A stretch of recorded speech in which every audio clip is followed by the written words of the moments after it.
The red dust of Kepler 442b swirled around Staff Sergeant Damon Williams as he pressed his back against the jagged rock formation. His heartbeat thundered in his ears, mixing with the distant rumble of enemy ships retreating across the barren landscape. 3 years of war had turned this once green border world into a graveyard of twisted metal and shattered dreams. "Contact ahead, 200 meters," whispered Private Keisha Brown, her voice crackling through the comm unit. Her dark eyes stayed fixed on her scope, tracking something through the haze of smoke and settling debris. The young soldier had been with his squad for 8 months now, long enough to know when something wasn't right. Williams raised his fist, signaling the squad to hold position. Beside him, Corporal Troy Jackson shifted nervously, his finger hovering over his weapon's trigger. The big man had seen too much death in this war, lost too many friends to Veltar ambushes. Trust didn't come easy anymore. The crash site lay in a shallow crater, steam rising from the impact zone. The escape pod was unlike anything Williams had seen before. Its surface seemed almost alive, rippling with strange patterns that shifted and moved like water under moonlight. Biometal, the tech reports called it. Veltar engineering that human scientists still couldn't fully understand. But it wasn't the alien technology that made Williams freeze in his tracks. It was the sound drifting from inside the damaged pod. High-pitched. Desperate. Heartbreaking. The unmistakable cry of a baby in distress. "Sarge, this has trap written all over it," Troy muttered, his weapon trained on the pod's sealed hatch. "Veltar don't just leave their tech lying around for us to find." Williams studied the scene through his binoculars. No movement in the surrounding rocks. No energy signatures on his scanner. Just that terrible, gut-wrenching crying that seemed to cut right through his tactical training and hit something deeper. Something human. "Could be a recording," suggested Specialist Rashida Harris, moving up to flank the pod. She was the squad's tech expert, sharp as a laser and twice as careful. "Some kind of psychological warfare. Make us drop our guard." The crying grew louder, more frantic. Williams had heard that sound before, back home in Detroit when his sister's baby had nightmares. The same desperate need, the same primal call for help that transcended species and language. This wasn't a recording. This was real. "Cover me," he ordered, slinging his rifle and moving toward the pod. "Damon, don't," Keisha called out, using his first name in a breach of protocol that showed just how worried she was. "Command's orders are clear. Any Veltar contact gets reported immediately." Williams knelt beside the pod, running his hands over the smooth surface until he found what looked like a control panel. The symbols meant nothing to him, but the crying inside grew more urgent, as if the occupants somehow knew help had arrived. "Sometimes orders and doing what's right aren't the same thing," he said quietly, working his combat knife into the seal. The hatch hissed open with a rush of warm, humid air that smelled like ozone and something floral. Inside, nestled in what looked like organic cushioning, lay a creature no bigger than a human newborn. Its skin was translucent, almost like living glass, flickering through deep shades of blue and purple. Large, dark eyes filled with tears looked up at him with an intelligence that was startlingly familiar. The baby was beautiful.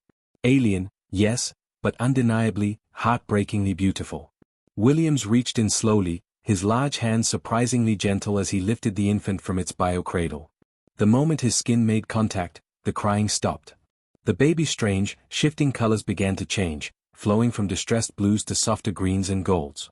Tiny hands, perfectly formed but with an extra finger on each, grasped at his uniform. "Well, I'll be damned," Troy breathed, lowering his weapon. "It's just a kid." The baby made a sound somewhere between a purr and a coo, its skin now glowing with warm, peaceful hues. Williams found himself smiling despite everything. Despite the war, despite the regulations, despite the fact that he was holding what technically qualified as an enemy combatant. "You're safe now, little one," he whispered, the words coming from somewhere deep in his chest. "Nobody's going to hurt you. Not while I'm here." Keisha stepped closer, her hard expression softening as she looked at the infant. "Sarge, what are we going to do? We can't exactly put this in our mission report." Williams looked down at the baby, who seemed to be studying his face with those impossibly deep eyes. The infant's skin pulsed gently with soft golden light, and somehow Williams knew this moment was going to change everything. Not just for him, not just for his squad, but for the entire war. "We're going to do what humans do best," he said, cradling the baby against his chest. "We're going to take care of someone who needs us." The argument in Colonel Patricia Davis's office could be heard 3 corridors away.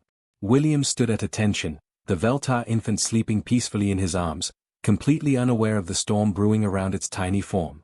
The baby's skin glowed with soft, content yellows, a stark contrast to the tension filling the room. "You brought an enemy alien onto my base without authorization," Colonel Davis said, her voice tight with barely controlled anger. She was a career military officer, a woman who had clawed her way up through the ranks in a man's world.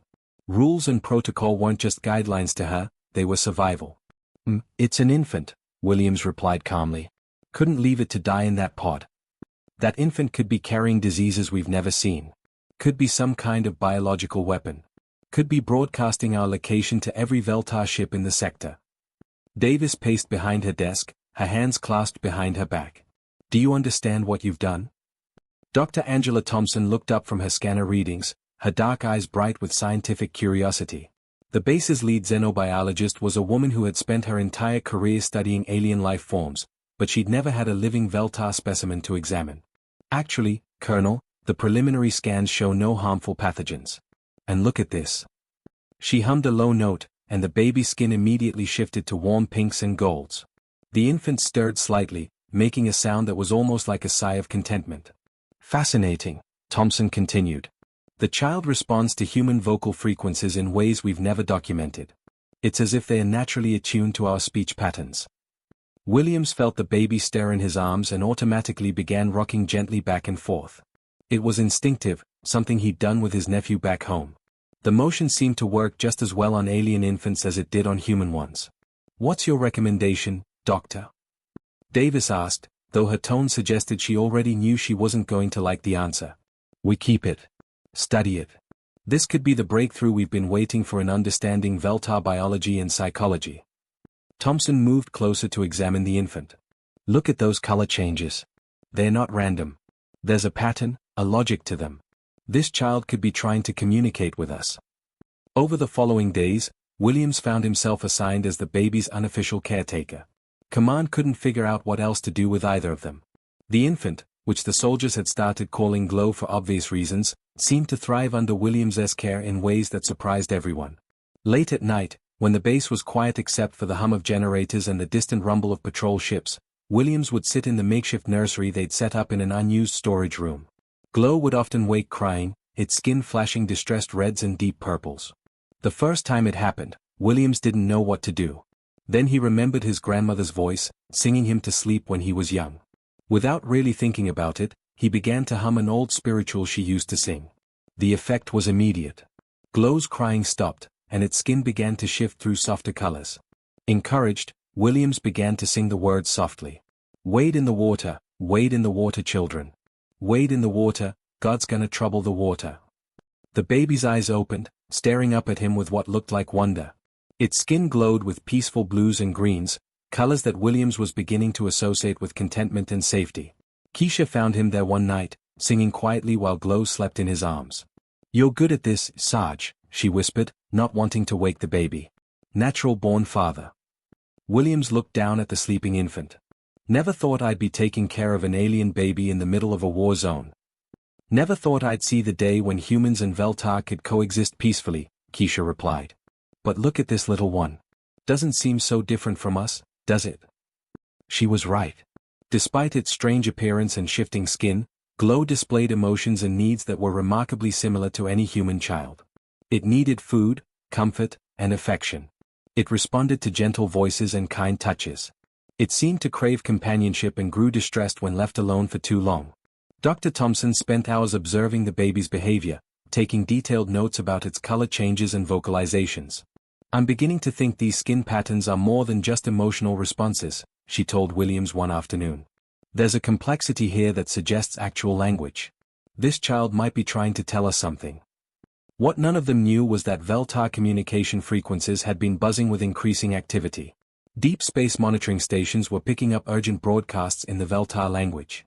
Someone out there was searching desperately for something, and their search was getting closer to Kepler 442b every day.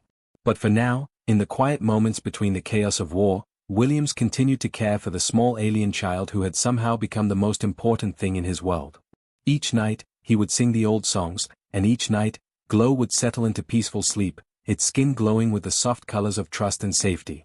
Dr. Angela Thompson burst into the morning briefing with an excitement that made everyone in the room stop talking. Her usually neat hair was disheveled, and she clutched a tablet filled with data readings that had kept her awake for the past 72 hours straight.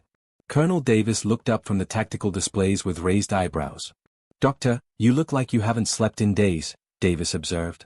"Because I haven't," Thompson replied breathlessly, setting her tablet on the conference table. "But what I've discovered changes everything we thought we knew about Glow." Williams shifted in his chair, immediately alert. The baby was currently sleeping in the base nursery under Keisha's watchful eye, but his protective instincts kicked in whenever anyone discussed the child with that kind of intensity. "The color patterns aren't random emotional responses," Thompson continued, pulling up her data on the main screen. "They follow linguistic structures.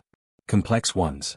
Glow has been trying to communicate with us this entire time, and we've been treating it like pretty mood lighting." Lieutenant Jerome Washington, the base's communications officer, leaned forward. "Communicate what, exactly?" Thompson touched her tablet, and the screen filled with recorded footage of Glow from the past week. "Watch this carefully. Every time our supply convoys leave the base, Glow's skin displays this specific sequence." The recording showed the baby's translucent skin cycling through rapid patterns of gold, blue, and deep red. "And here, when our patrol schedules are announced over the intercom, we get this pattern." Different colors flashed across the infant's skin in what looked like organized sequences. "You're saying the baby understands military operations?" Troy asked skeptically. He'd grown fond of Glow over the past weeks, often bringing the infant small trinkets he'd carved from scrap metal, but the idea that a child barely 3 months old could comprehend tactical information seemed impossible. "Not understands," Williams said quietly, studying the patterns with growing unease. "Remembers. Those aren't random responses. Those are specific sequences that mean something." Thompson nodded eagerly. "Exactly. And when I ran these patterns through our xenolinguistics database, I found matches. They correspond to Veltar military communication codes we intercepted months ago." The room fell silent except for the hum of the base's environmental systems.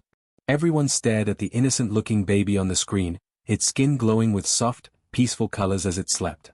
"You're telling me," Colonel Davis said slowly, "that this infant has been broadcasting classified military information?" "Not broadcasting," Thompson corrected. "Displaying. Like muscle memory. These patterns are embedded so deep in its neural pathways that they surface unconsciously when triggered by familiar stimuli." Williams felt his stomach drop. "What kind of information are we talking about?"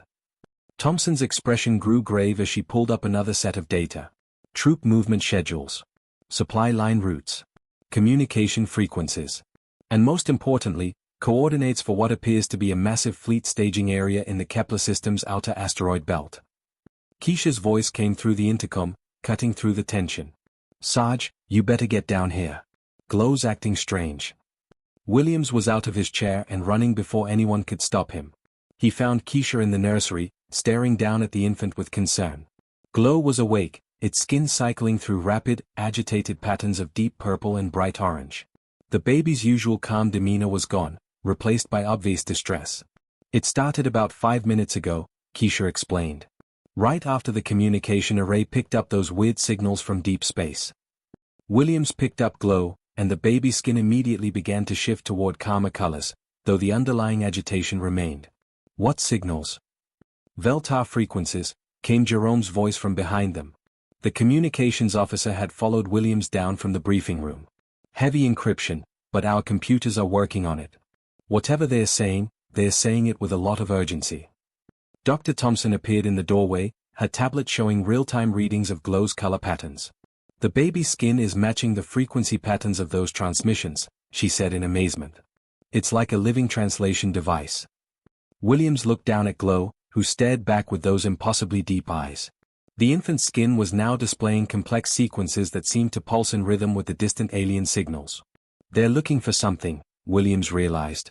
"Or someone." "The baby," Thompson whispered. "They're looking for the baby." As if responding to her words, Glow's skin suddenly flared with brilliant gold light, so bright that everyone in the room had to shield their eyes. When the glow faded, the infant's skin displayed a single, clear pattern that repeated over and over. Even without translation equipment, the meaning was obvious to everyone present. It was a distress call. A plea for help. And somewhere out in the dark between the stars, someone who loved this child very much was desperately trying to find it. Williams held Glow closer, feeling the weight of responsibility settle on his shoulders like a lead blanket. This wasn't just any Veltar infant. This was someone important. Someone whose disappearance had set the entire Veltar military machine into motion. And now humanity found itself caught in the middle of what might be the most important rescue mission in the history of two species. The first explosion hit at dawn, shaking the entire base like an earthquake. Williams woke with Glow already crying in his arms, the baby's skin flashing urgent reds and deep purples. Through the small window of the nursery, he could see Veltar warships dropping out of hyperspace like falling stars, their sleek forms cutting through the morning sky. All hands to battle stations, Colonel Davis's voice crackled over the intercom. This is not a drill. We are under attack. Williams ran through the corridors with Glow pressed against his chest, the baby's distressed cries barely audible over the roar of defensive cannons and the shriek of incoming plasma bolts. The base's emergency lighting cast everything in hellish red shadows as soldiers rushed to their positions. He found Dr. Thompson in the communications center, frantically working at her console while explosions rocked the building around them. Her dark face was streaked with sweat and dust, but her hands remained steady on the controls. The attack pattern, she shouted over the noise. It's not random. They're being careful to avoid this section of the base. They know Glow is here. Williams looked down at the infant in his arms. Glow's skin was cycling through rapid, complex patterns unlike anything they'd seen before. The colors were so bright they were almost blinding, pulsing in sequences that seemed to match the rhythm of the attack outside. It's trying to communicate with them, Williams realized. With the attacking ships. Jerome Washington burst through the door, his communications headset crackling with static. Sarge, you need to hear this. We're picking up transmissions on multiple Veltar frequencies. Someone out there is trying to talk. He patched the signal through the room's speakers. A deep, resonant voice filled the air, speaking in accented but clear English. Human forces, we know you have taken one of our young. Return the child unharmed, and your deaths will be swift. Williams felt his blood turn to ice. He looked down at Glow, whose skin had suddenly shifted to soft, hopeful golds at the sound of the voice. The baby made a cooing sound that was almost like recognition. That's its parent, Williams whispered. That's its mother or father out there. Another voice joined the transmission, this one female and filled with desperate emotion. My child lives. I can feel it. I can hear its call across the void. Dr. Thompson's eyes went wide as she studied her readings. The baby's biometrics just spiked. Heart rate, brain activity, everything. It recognizes those voices. Williams made a decision that would have gotten him court-martialed under normal circumstances. He stepped to Jerome's communication console and opened a channel on all frequencies. This is Staff Sergeant Damon Williams of the Terran Coalition, he said, his voice steady despite the chaos around them. I'm the one who found your child. I'm the one who's been taking care of it. The attack stopped. The sudden silence was more terrifying than the explosions had been. The Veltar voice responded, tight with controlled fury, You dare speak to us, human? You who steal children from the dead. I didn't steal anything, Williams replied, looking down at Glow, whose skin was now pulsing with nervous yellows and greens. I found a baby crying in a crashed escape pod. A baby that would have died if I'd left it there. I did what any decent person would do. I took care of it. You lie, the female voice snarled. Humans show mercy to nothing. Williams felt something break open inside his chest. 3 years of war, 3 years of hatred and violence, and here he stood holding proof that it was all meaningless. He keyed the microphone again. Your child's skin glows soft blue when it's happy, he said quietly. Golden yellow when it's curious about something new. Deep purple when it's scared or hurt. It likes music. Old human songs calm it down when it cries. It laughs when you tickle its feet, just like any human baby would. Silence stretched across the communications channel. Outside, the Veltar ships hung motionless in the sky. It reaches for my face when I sing to it, Williams continued, his voice growing stronger. It gets excited when it sees me coming. It trusts me. And right now, listening to your voices, its skin is glowing with colors I've never seen before. Colors that mean love. Colors that mean home. You would return our child? The female voice was softer now, uncertain. Williams looked around the room at his fellow soldiers. Keisha nodded at him. Troy gave him a thumbs up. Dr. Thompson was crying openly. I would, Williams said. But first, we talk. Real talk. Because this child deserves better than growing up in a galaxy at war. All our children do. He stood up, cradling Glow against his chest. I'm walking outside. No weapons, no tricks. Just me and your child. If you want it back, you meet me halfway. One parent to another. The baby's skin blazed with brilliant, hopeful light as Williams walked toward the door. 5 years had passed since that moment when everything changed. Damon Williams stood in what used to be a battlefield, now transformed into the most beautiful garden he had ever seen. The Kepler Memorial Peace Gardens stretched across the former no man's land, where flowers from both Earth and Veltar homeworld grew side by side in impossible harmony. "Uncle Damon, look what I can do," called a familiar voice. Williams turned to see Glow running toward him, no longer the helpless infant he had carried from that crashed escape pod. The child had grown into a remarkable 5-year-old, tall for its age with the same translucent skin that now shimmered with pure joy. Glow's skin patterns had become more complex over the years, creating beautiful displays that looked like living art. The child held up a small flower, its petals shifting colors in response to Glow's touch. This was something new that Veltar children could do, something humans were still learning about. The ability to communicate with living things through bioelectric fields. "That's amazing, sweetheart," Williams said, kneeling down as Glow ran into his arms. The child spoke in a mixture of English and the musical tones of the Veltar language, switching between them as easily as breathing. "Mama Thelana says I can show the earth flowers to the new human children arriving tomorrow," Glow said excitedly, its skin glowing with patterns that Williams now knew meant anticipation and pride. War Commander Thelana approached them across the garden path. The Veltar leader had changed dramatically from the fierce warrior Williams had first met during that tense standoff years ago.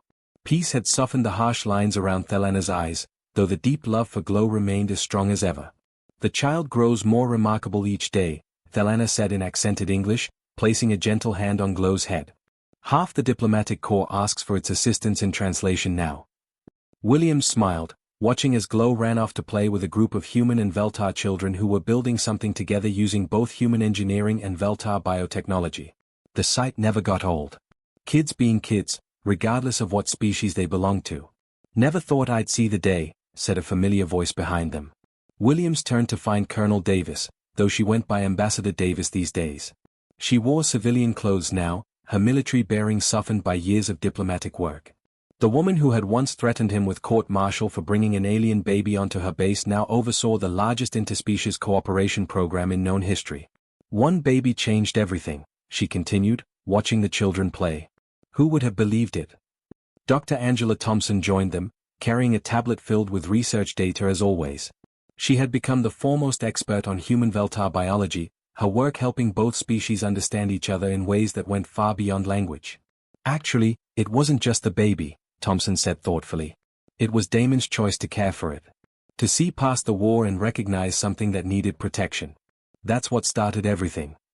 Williams felt uncomfortable with the praise, as he always did when people called him a hero.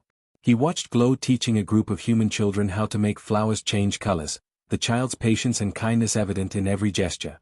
"I just did what felt right," he said quietly. "Any parent would have done the same thing."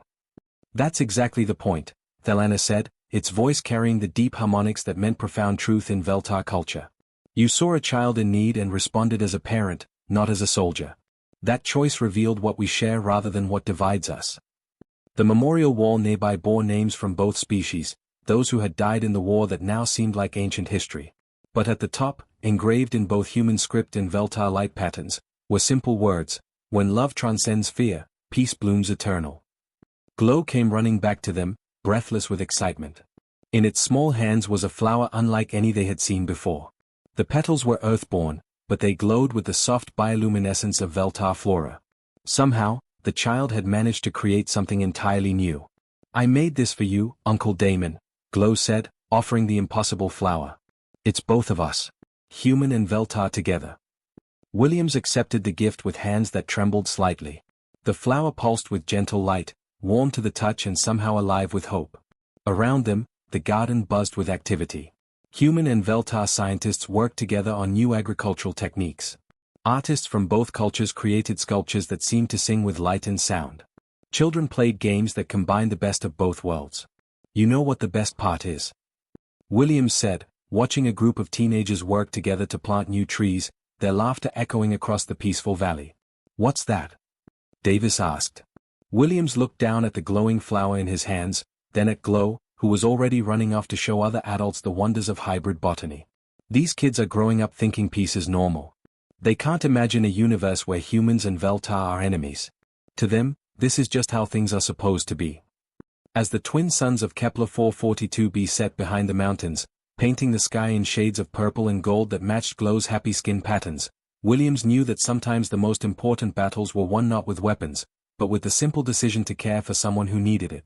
The crying alien baby had become the bridge between worlds, but it was human compassion that had built the road to lasting peace.